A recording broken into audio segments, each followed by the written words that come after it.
demikian.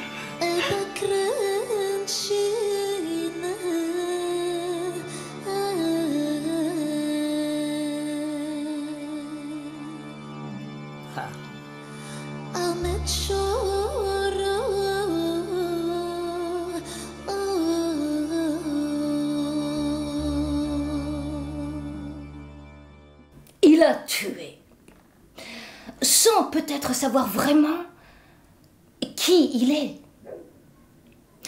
L'enquête que l'on mène, pam, pam, pam, pam, tambour battant, à son sujet, révélera peut-être que ce n'était pas lui qui a tué, mais l'ombre du démon qu'il a véhiculé, retenu, entretenu pendant de longues années.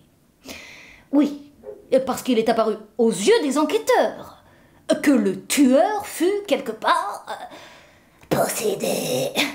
Possédé. Donc, il n'a pas, comme on dit, pété les plombs lors de son passage à l'acte, non. Il a toujours été mal raccordé, mal relié à la terre. Donc on peut d'ores et déjà assimiler son forfait à un court-circuit. Son cerveau a pris feu. Il s'est tout de même emparé d'un couteau en céramique. Car quitte à produire un choc, autant que ce soit avec un grand chic. Il s'est donc emparé d'un couteau pour, si je puis dire, abréger les souffrances de ses collègues de bureau qu'il a probablement pris pour les 4 chevaux de l'Apocalypse. Et moi, je me demande bien comment il a fait pour transformer ces 4 coups d'essai en 4 décès. Décès. Une efficacité. Son efficacité m'a personnellement troublée. Parce que d'autres que lui, avec de véritables armes à feu, n'auraient pas fait mieux pour vous achever. Ils n'auraient peut-être pas réussi ce carton plein, 4 sur 4, avec un engin en plâtre. Record à battre. Et ce qui s'est avéré plus vrai que le vrai, c'est que ce foudroyant tireur est un handicapé, doublement handicapé, puisqu'il est sourd et muet. Déficience physique qui s'apparente parfois à une déficience mentale. La veille de l'attentat, oui, parce que c'en est un, monsieur a entendu des voix. Ce fut pour ce sourd, vous pensez bien, la toute première fois. La première fois qu'il entend des voix. Et sa femme en était témoin. Et quant à son voisin de palier, lui, il a entendu notre homme muet crier Allah Akbar.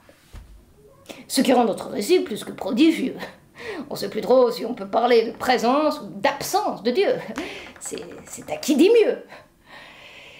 Et sans songer à l'adultère, transformer ma langue en langue de vipère, non, loin de moi, mais tout de même, je ne peux m'empêcher de sonder le réel avec l'imaginaire. J'imagine la femme en train d'échanger quelques bons procédés avec le voisin de palier. Quand ils entendirent le sourd muet crier Allah Akbar, la femme se précipite aussitôt au chevet de son miraculé pour lui demander s'il a entendu quelque chose. Mais lui, comme il est sourd, il n'a rien pu entendre. Et comme il est muet, il ne peut pas lui répondre. Et pour ne pas passer, elle, pour une folle alliée, eh bien, la femme prétend que son mari lui a signifié qu'il a entendu des voix. Un truc dans le genre, dans une sorte de crise de démence. Voilà. Bon, c'est plus précieux que les histoires extraordinaires d'Edgar Poe. C'est plus malicieux qu'un conte cruel de Villiers de l'Isle-Adam. Mais c'est moins tendancieux qu'un mensonge d'État. Souvenez-vous de Mohamed Merah. Affaire à suivre.